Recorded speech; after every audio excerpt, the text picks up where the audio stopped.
bakso langsung. Udah lama kita nggak kesini. Enak kok itu Pak. Enak banget. Di mana? Cempaka putih. Oh, cempaka putih. Mie apa? Oh. Iya kita baru. Oh, kita belum.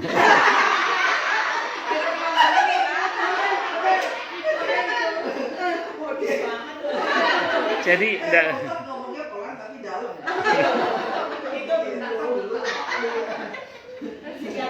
Jadi intinya kita serahkan kepada Allah.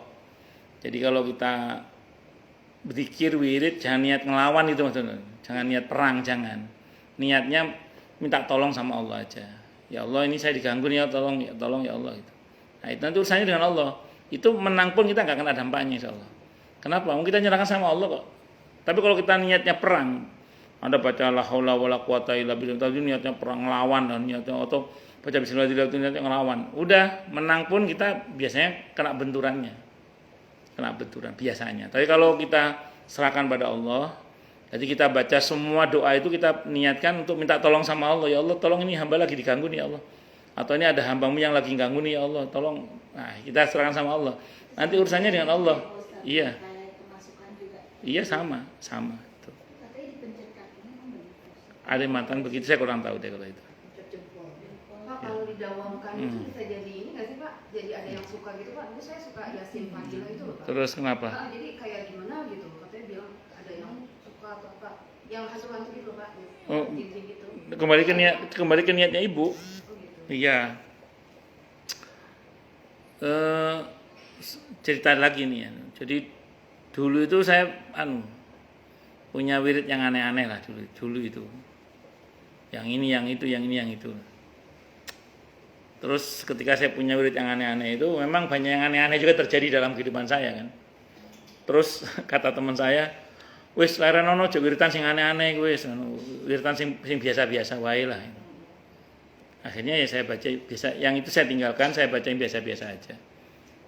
Ya alhamdulillah biasa-biasa aja, baik-baik saja alhamdulillah. Jadi kalau memang ibu merasa tidak cocok dengan Yasin Fadilah misalnya, jangan dibaca terus.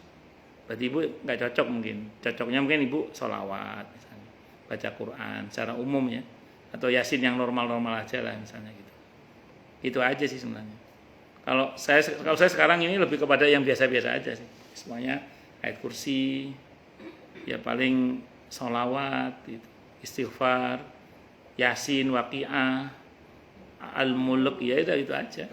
Yang biasa-biasa aja. Dulu kan biasa lah, karena namanya juga masih muda kan, urutan sih macam-macam. Dulu, sekarang udah tua. Itu kalau sholawat Maria itu bagaimana? Iya sholawat Maria maksudnya bukan Yasin. Sholawat Maria tuh Pak. Kalau senaria kan tidak ada masalah kan? Itu sebenarnya ada sholawat Maria. Sholawat Naria, ya, sholawat.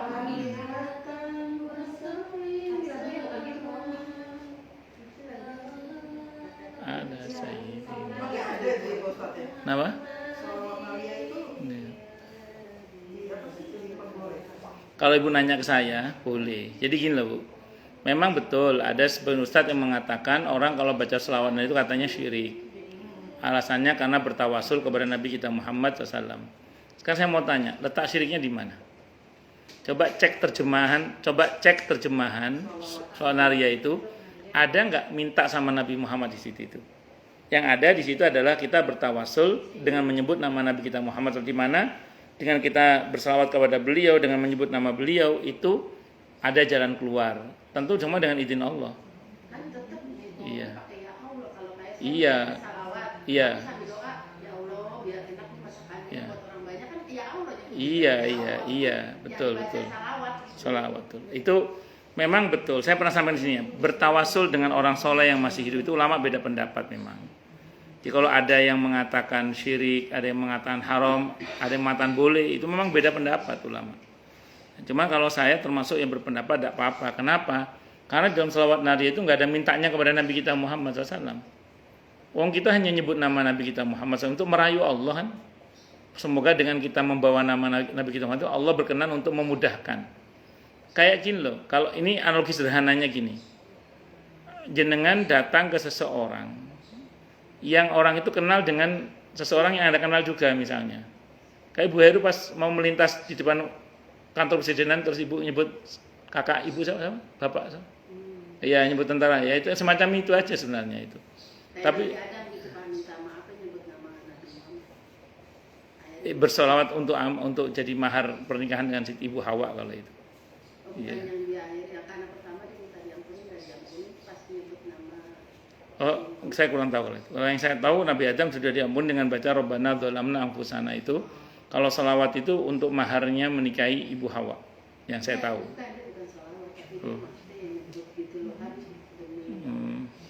Wallahu a'lam, saya kurang tahu. Tapi intinya kalau ibu nanya ke saya, selawat naria itu tidak ada masalah. Bahkan saya pernah mendengar penjelasan sebagian ulama itu yang mengatakan bahwa selawat naria itu bikinan salah seorang dari Afrika yang konon itu sudah ada di masa Nabi kita Muhammad SAW dan disampaikan kepada Nabi selawat itu, dan itu tidak disalahkan menurut satu riwayat. Tapi saya nggak tahu siapa yang mengatakan itu. Tapi terlepas dari itu ya, secara makna menurut saya sih tidak ada masalah. Kalau ibu nanya ke saya ya, secara makna tidak ada masalah. Secara makna. Allahumma sholli sholatan kamilatan wasalim salaman taman ala sayyidina Muhammadin ladzi tanhallu bihil uqad. Jadi dengan Nabi Muhammad itu segala yang sulit menjadi dimudahkan. Nah, jadi itu kita tidak minta sama Nabi loh itu. Tapi kita dengan menyebut nama Nabi Muhammad itu kita berharap agar yang sulit itu menjadi mudah. Ada dalilnya, ada di bab tentang istighosah. Itu ada Abdullah bin Umar sedang sakit saat itu. Kata orang, sebut saja orang yang kamu cintai. Maka dia beliau sebut ya Muhammad. Akhirnya beliau sembuh dan izin Allah. Jadi apa yang sulit menjadi mudah dengan menyebut nama Nabi kita Muhammad SAW. Itu ada dalilnya. Ya Muhammad tanhal watang farju bihil qurab, yang sedih-sedih menjadi ada jalan keluarnya dengan Nabi Muhammad SAW. Tentu kita yakin dengan izin Allah. Ada dalilnya. Ada di mana kalau ketika kita membaca sholawat, janjinya apa coba? Kalau kita baca sholawat itu di hajat dipenuhi, terus kesedihan dicukupkan. Apa kesedihan dicukup, maksud nggak sedih lagi. Kesedihan dicukupkan, nggak sedih lagi maksudnya. Ya disudahi ya, terus kemudian dan hajat dipenuhi, dosa diampuni. Jadi ada dalilnya. Dan seterusnya banyak dalilnya lah itu. Nanti kalau ingin tahu penjelasan tentang salawat naria itu buka di YouTube Ustadz Idrus Romli tentang salawat naria. Ustadz Idrus Romli tentang salawat naria itu beliau menjelaskan itu ada dalil-dalilnya itu bahwa salawat naria itu ada dasarnya, bukan tidak ada dasarnya gitu maksudnya. Itu kalau Anda sepakat, tapi kita jangan marah juga kalau ada yang melarang karena memang itu ulama beda pendapat. Jadi ada yang melarang juga memang harus kita akui itu. Kita lapang dada aja. Kenapa? Ya Haji Idrus Romli tentang salawat naria di YouTube itu ada penjelasan beliau tentang salawat naria. Kalau mahar itu bacaan Al-Quran tuh gimana untuk wanita itu sebenarnya? Sebenarnya mahar itu sesuatu yang bermanfaat untuk si wanitanya. Emas atau apa gitu. Bagus. Sebenarnya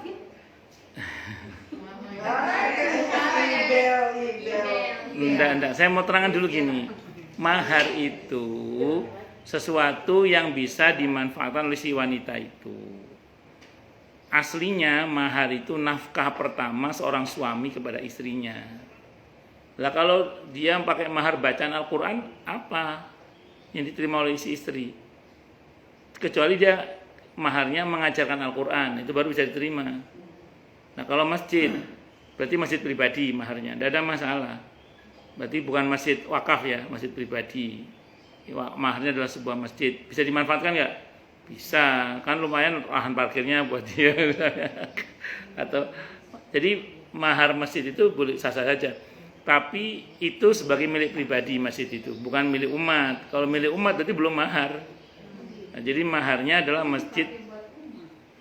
Adapun setelah itu dia wakafkan untuk umat silahkan. Tapi yang mewakafkan istrinya bukan suaminya karena sudah jadi milik suami. Kalau udah buat istrinya berarti udah punya istrinya ya Pak? Memang milik istrinya, tidak boleh diminta kembali kecuali istrinya mau berkenan mau memberi baru bagus itu. Iya. Kan mahar itu hak istri, tidak boleh diminta kembali. Kalau diminta kembali, tidak boleh.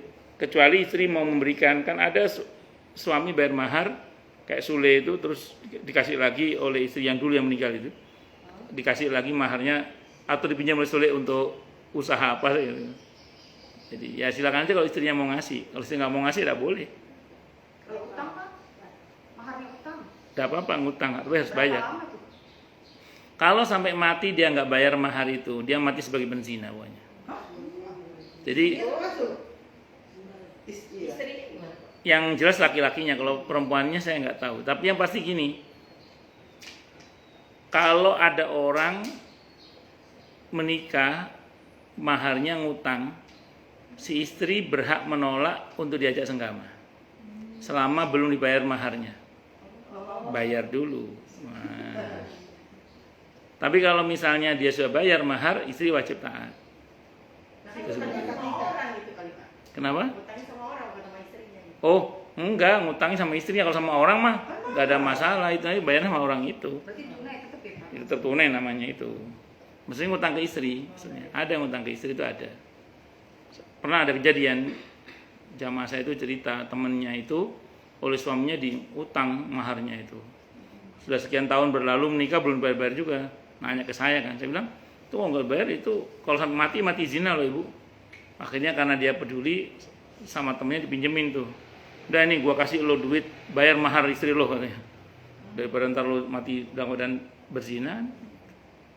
Ya ada orang nggak bayar mahar itu. Itu harus dibayar, tidak boleh tidak. Mahar itu tidak Sesuai kemampuan aja Pak sebenarnya kan Pak? bagus. Mahar itu sebenarnya sesuai dengan permintaan pihak perempuan. Jadi kalau nanti ibu mau nikah lagi misalnya, ibu yang berhak menentukan mahar ibu sendiri sebenarnya. Nah, cuman ibu harus punya prinsip tidak boleh memberatkan. Nah, ibu berikan keringanan kepada calon ibu nanti. Nah, dari pihak laki-laki sepatutnya memberi yang baik, syukur-syukur yang terbaik.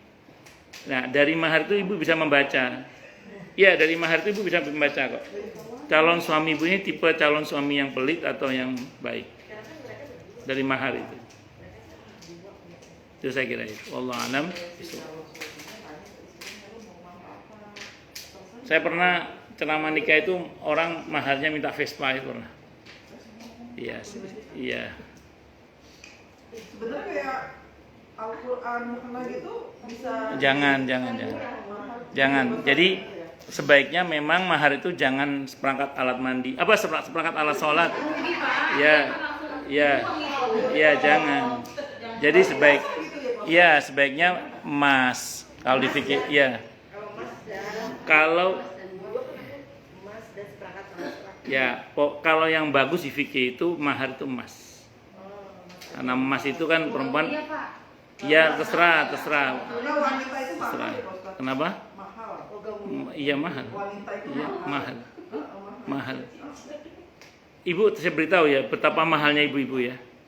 Pelanggaran senggama saat ihram itu 1 ekor sapi loh itu. Oh iya. Jadi ibu-ibu sekali gitu 1 ekor sapi loh aslinya harganya itu. Bapak-bapak itu nakal aja bapak itu. Itu kenapa Pak tadi balik lagi?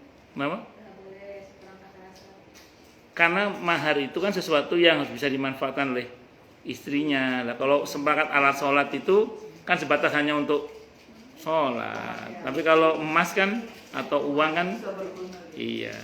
Itu mah buat serah-serahan aja kalau mau. Iya buat serah-serahan atau hadiah aja. Itu Tidak tertulis dimasuk. tertulis di buku nikah atau pada saat di akad?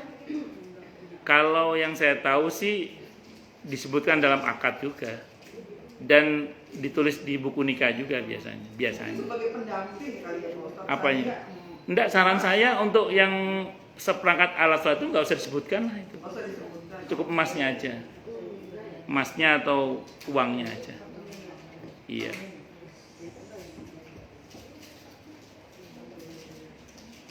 Baik, cukup dulu ya.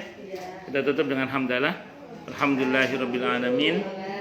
Semoga kajian kita bisa bermanfaat, mubarakah di dini wa dunia wal akhirah untuk kita, keluarga kita dan seluruh umat Islam semuanya. Dan mudah-mudahan kita semua dijadikan oleh Allah sebagai orang-orang yang sukses dunia akhirat, selamat dunia akhirat, bahagia dunia akhirat, dan dipermudah urusan kita oleh Allah fi dini wa dunia wal akhirah.